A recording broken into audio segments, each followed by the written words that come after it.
Good morning বন্ধুরা। আজ হলো 10 নভেম্বর সোমবার।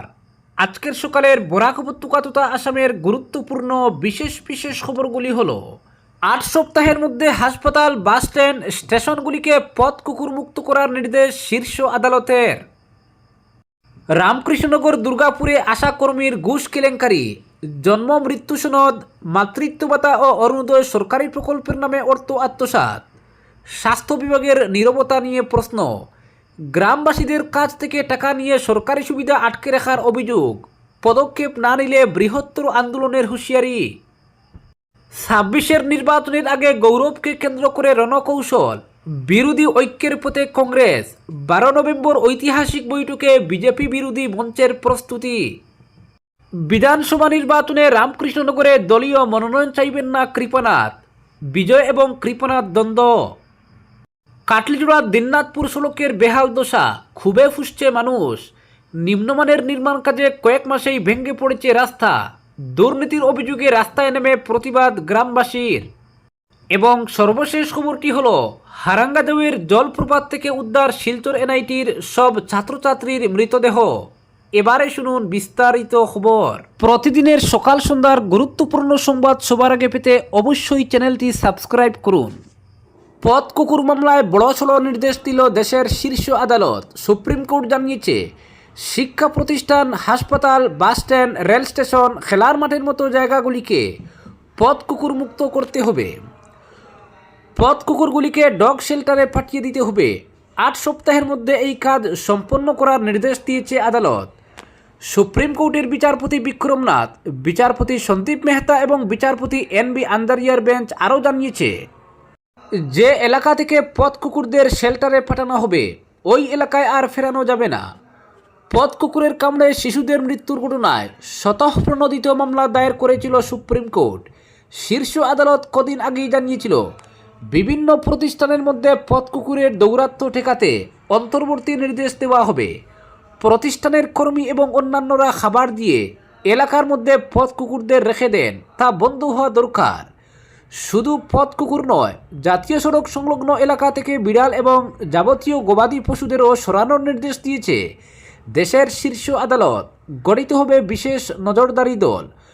পশুদের সরিয়ে শেল্টার হোমে পাঠানোয় কাজ করবে এই দল। উল্লেখ্য, পথ কুকুরের কামড়ের ঘটনায় স্বতঃপ্রণোদিত পদক্ষেপ করে সুপ্রিম কোর্ট। প্রথমে দিল্লির রাস্তা থেকে কুকুরদের সরিয়ে নেওয়ার নির্দেশ দেওয়া হয়, কিন্তু তাতে বিতর্কের সৃষ্টি হয়। ফলে দেশব্যাপী পথ কুকুরদের সামলাতে নীতি লাগুর সিদ্ধান্ত নেওয়া হয়। কুকুরদের টিকাকরণ ও বন্ধ্যাত্বকরণে জোর দেওয়া হয়। শেল্টার হোমে বন্ধ্যাত্বকরণের পর পুরনো এলাকাতেই কুকুরদের ফেরানোর কথা বলা হয়, কিন্তু আজ বলা হলো একই এলাকায় পথ কুকুরদের আর ফেরানো যাবে না। পরবর্তী খবর, আসামের রাজনীতিতে ফের শুরু হতে চলেছে এক নতুন অধ্যায়। আগামী 12 নভেম্বর কংগ্রেসের নেতৃত্বে রাজ্যের বিভিন্ন বিজেপি বিরোধী রাজনৈতিক দল এক গুরুত্বপূর্ণ বৈঠকে বসতে চলেছে। 2026 সালের বিধানসভা নির্বাচনকে সামনে রেখে এই বৈঠককে রাজনৈতিক মহল অত্যন্ত তাৎপর্যপূর্ণ বলে মনে করছে। সূত্রের খবর, বৈঠকে উপস্থিত থাকবেন রাইজর দল, আসাম জাতীয় পরিষদ, বাম দলগুলির প্রতিনিধি সহ একাধিক আঞ্চলিক ও জাতীয় স্তরের বিরোধী দলের শীর্ষ নেতৃবৃন্দ। এই বৈঠকের মূল উদ্দেশ্য 26-এর আগে ঐক্যবদ্ধ বিরোধী মঞ্চ গঠন, যাতে বিজেপির অপ্রতিরোধ্য ভোট যন্ত্রের মোকাবিলায় এক ছাতার নিচে সবাইকে আনা যায়। রাজনৈতিক পর্যবেক্ষকদের মতে 2026 সালের ভোটে বিজেপিকে টক্কর দিতে গেলে একমাত্র বিকল্প হতে পারে ঐক্যবদ্ধ বিরোধী জোট। তাই এই বৈঠক শুধু কৌশলগত নয়, বরং রাজ্যের ভবিষ্যৎ রাজনৈতিক সমীকরণ নির্ধারণে এক মুখ্য মুহূর্ত তৈরি করতে পারে। এই বৈঠকে আলোচনার অন্যতম কেন্দ্রীয় বিষয় হতে পারে আসামের সম্ভাব্য মুখ্যমন্ত্রী পদপ্রার্থী। কংগ্রেস শিবির সূত্রে ইঙ্গিত মেলে, সাংসদ গৌরব গগৈকে বিরোধী ঐক্যের মুখ হিসেবে তুলে ধরার রণকৌশল এই বৈঠকে স্পষ্ট হতে পারে। এক কংগ্রেস নেতা নাম প্রকাশ না করার শর্তে বলেন, আমরা চাই বৃহত্তর বিরোধী ঐক্য, তবে তা নীতিগত ও ধর্মনিরপেক্ষ মূল্যবোধের ভিত্তিতে হতে হবে। কিছু দলের সঙ্গে আমাদের আদর্শগত পার্থক্য রয়েছে, সেটা অস্বীকার করা যায় না। এই বক্তব্যের মধ্যেই লুকিয়ে আছে কংগ্রেসের বর্তমান অবস্থান, যেখানে ঐক্যের ডাকের পাশাপাশি আছে এক প্রকার বাছাই করা দূরত্বের কৌশল। তবে এই ঐক্যের পথে প্রথমেই দেখা দিয়েছে বিতর্কের মেঘ। রাজনৈতিক মহলের একাংশের মতে all India United Democratic front অর্থাৎ AIUDFকে উপেক্ষা করায় এই ঐক্যের ভিত দুর্বল হতে পারে। বিশেষত বরাক উপত্যকা ও নিম্ন আসামের মুসলিম অধ্যুষিত এলাকায় ইউডিএফের যথেষ্ট প্রভাব রয়েছে। কংগ্রেসের এই একতরফা সিদ্ধান্তে ক্ষুব্ধ ইউডিএফ নেতৃত্ব। দলটির এক কেন্দ্রীয় নেতা বলেন, বিরোধী ঐক্য যদি হয় তাহলে সব দলের মতামতকে গুরুত্ব দিতে হবে, কাউকে বাদ দিয়ে ঐক্য কখনোই সফল হতে পারে না। রাজনৈতিক বিশ্লেষকদের মতে কংগ্রেসের এই পদক্ষেপে একদিকে যেমন ধর্মনিরপেক্ষ ভাবমূর্তি রক্ষার কৌশল আছে, অন্যদিকে মুসলিম ভোট ব্যাংকে বিভাজনের আশঙ্কাও তৈরি হয়েছে। ফলে এই বৈঠকের পর বিরোধী শিবিরের সম্পর্ক কোন দিকে মোড় নেবে তা নিয়ে চলছে জোর জল্পনা।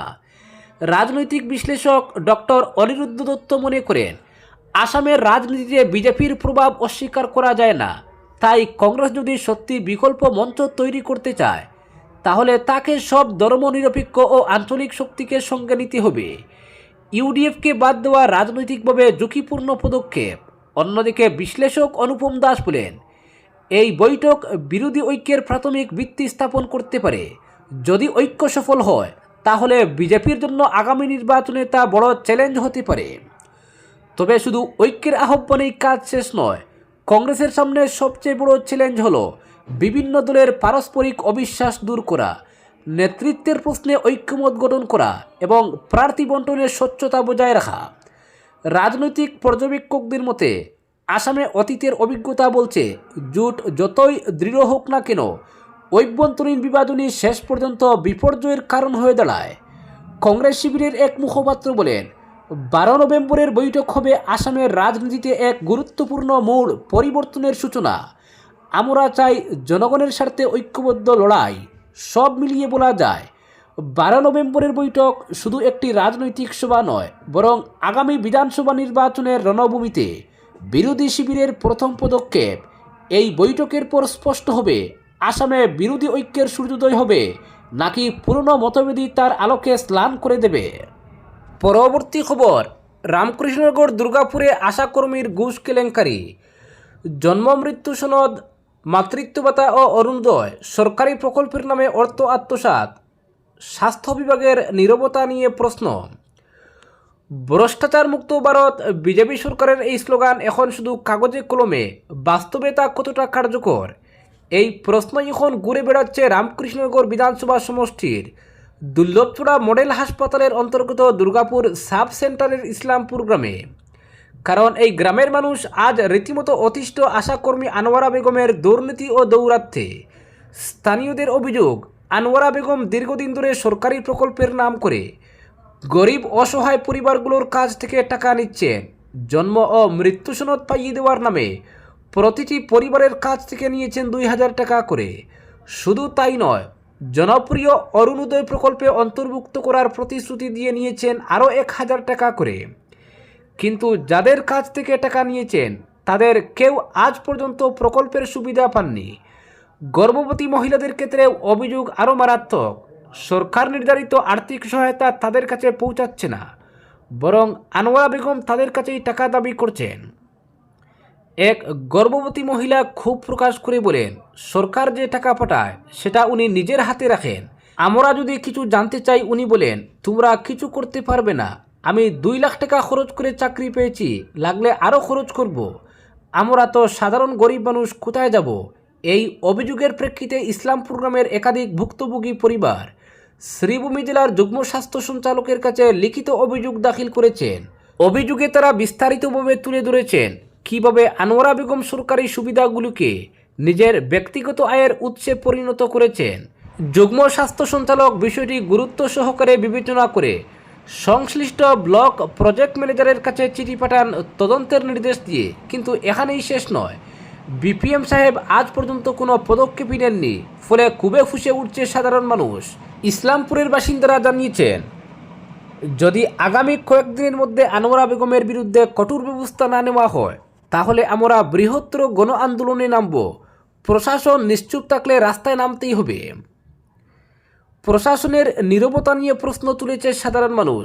তাদের মতে নিচুতলার কর্মীরা যদি এইভাবে দুর্নীতিতে জড়িয়ে পড়েন তাহলে কেন্দ্র ও রাজ্যের বড় বড় ঘোষণাগুলো শুধুই ভ্রষ্টাচার মুক্ত ভারত নয়, বরং ভ্রষ্টাচারে নিমজ্জিত ভারতের প্রতিচ্ছবি হয়ে উঠবে।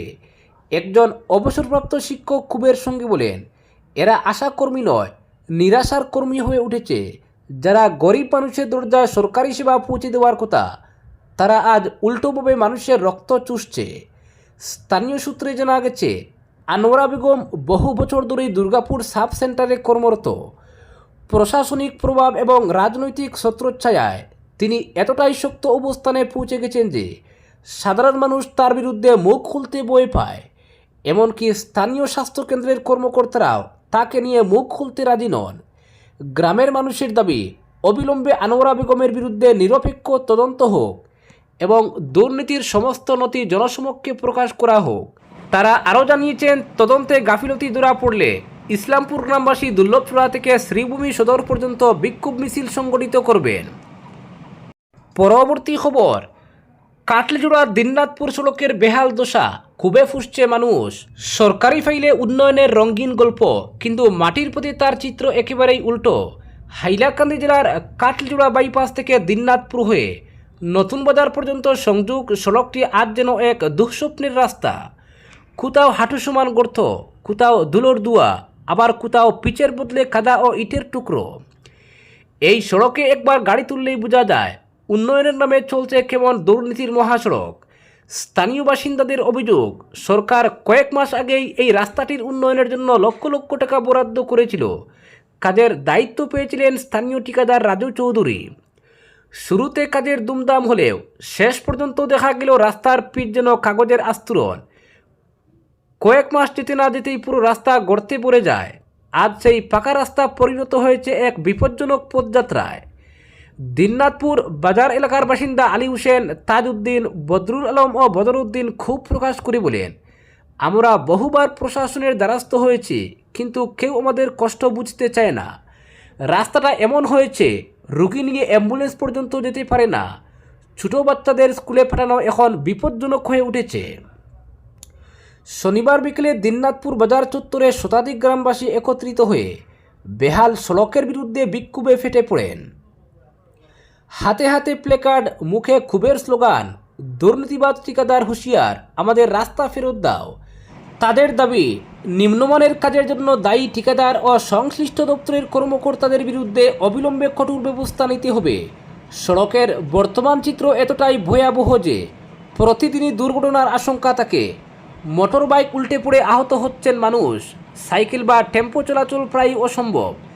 বৃষ্টির দিনে কাদা ও জলের স্রোতে কোথায় গর্ত, কোথায় মাটি বোঝাই করা রাস্তা তা বোঝা যায় না।